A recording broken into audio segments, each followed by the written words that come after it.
Srimad Bhagavatam, translated with commentaries by His Divine Grace A.C. Bhaktivedanta Swami Prabhupada. Canto 1, Chapter 5. Narada's instructions on Srimad Bhagavatam for Vyasadeva. Text 21. Your goodness has perfect vision. You yourself can know the Supersoul personality of Godhead because you are present as the plenary portion of the Lord. Although you are birthless, you have appeared on this earth for the well-being of all people. Please, therefore, describe the transcendental pastimes of the Supreme Personality of Godhead, Sri Krishna, more vividly. Purport.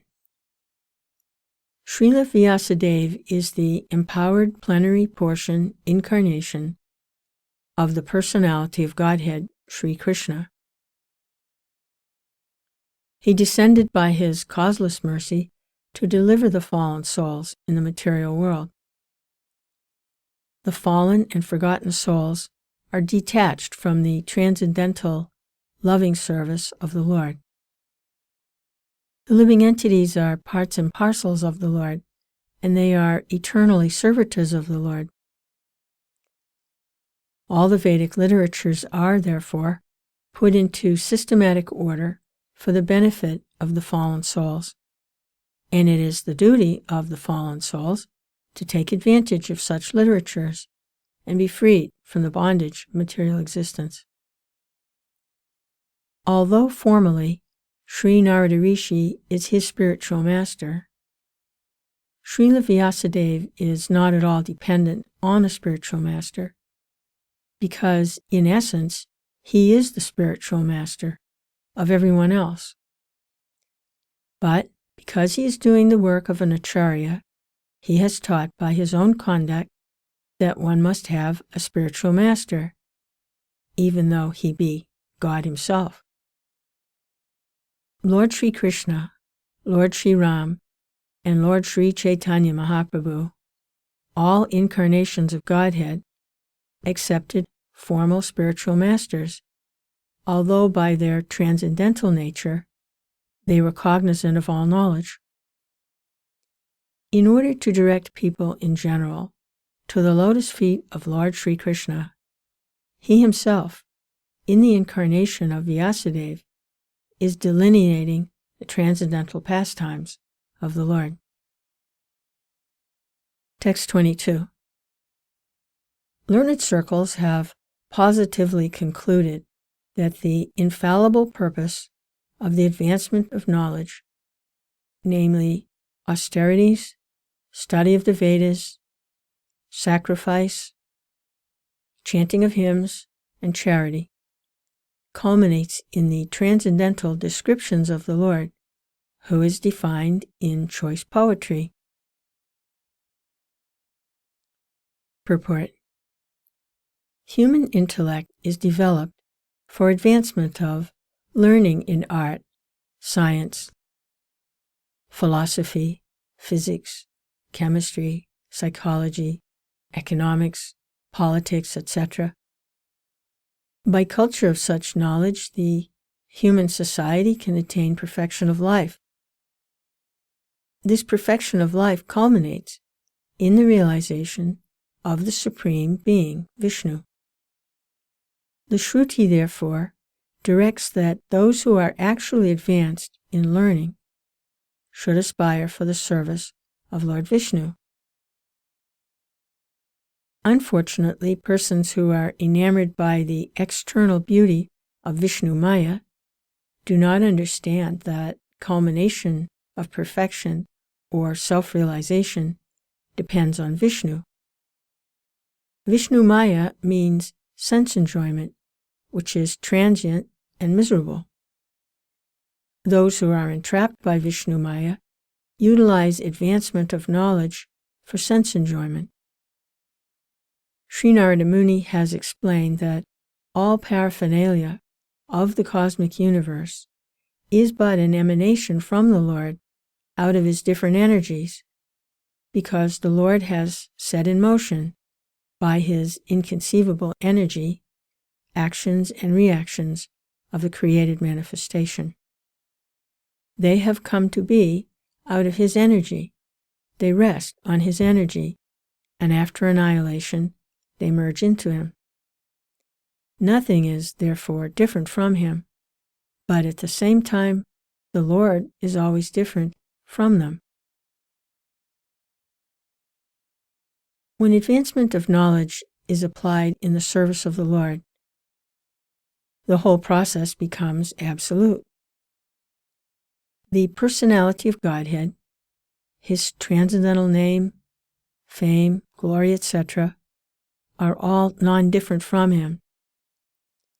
Therefore, all the sages and devotees of the Lord have recommended that the subject matter of art, science, philosophy, physics, chemistry, psychology, and all other branches of knowledge should be wholly and solely applied to the service of the Lord. Art, literature, poetry, painting, etc., may be used in glorifying the Lord. The fiction writers, poets, and celebrated littérateurs are generally engaged in writing of sensuous subjects. But if they turn towards the service of the Lord, they can describe the transcendental pastimes of the Lord. Valmiki was a great poet, and similarly, Vyasadeva is a great writer, and both of them have absolutely engaged themselves in delineating the transcendental activities of the Lord. And by doing so, they have become immortal. Similarly, science and philosophy also should be applied in the service of the Lord. There is no use presenting dry speculative theories for sense gratification. Philosophy and science should be engaged to establish the glory of the Lord. Advanced people are eager to understand the absolute truth through the medium of science, and therefore a great scientist should endeavor to prove the existence of the Lord on a scientific basis. Philosophical speculations should be utilized to establish the supreme truth as sentient and all-powerful. Similarly, all other branches of knowledge should also be engaged in the service of the Lord. In the Bhagavad Gita also, the same is affirmed. All knowledge, not engaged in the service of the Lord, is but nescience. Real utilization of advanced knowledge is to establish the glories of the Lord, and that is the real import. Scientific knowledge engaged in the service of the Lord and all similar activities are all factually Hari Kirtan, or glorification of the Lord. Text 23. O Muni, in the last millennium, I was born as the son of a certain maidservant engaged in the service of Brahmins, who were following the principles of Vedanta. When they were living together during the 4 months of the rainy season, I was engaged in their personal service. Purport. The wonder of an atmosphere surcharged with devotional service of the Lord is briefly described herein by Sri Narada Muni. He was the son of the most insignificant parentage. He was not properly educated. Still, because his complete energy was engaged in the service of the Lord, he became an immortal sage. Such is the powerful action of devotional service. The living entities are the marginal energy of the Lord, and therefore they are meant for being properly utilized in the transcendental loving service of the Lord. When this is not done, it is called Maya. Therefore, the illusion of Maya is at once dissipated, as soon as one's full energy is converted in the service of the Lord, instead of in sense enjoyment. From the personal example of Sri Narada Muni in his previous birth, it is clear that the service of the Lord begins with the service of the Lord's bona fide servants. The Lord says that the service of His servants is greater than His personal service. Service of the devotee is more valuable than the service of the Lord. One should therefore choose a bona fide servant of the Lord, constantly engaged in His service, and accept such a servant as the spiritual master, and engage himself in the spiritual master's service.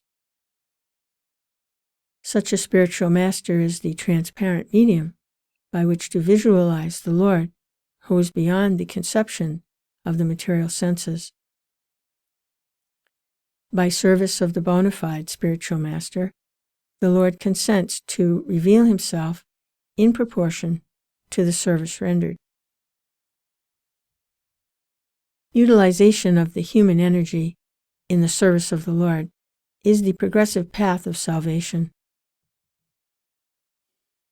The whole cosmic creation becomes at once identical with the Lord as soon as service in relation with the Lord is rendered under the guidance of a bona fide spiritual master.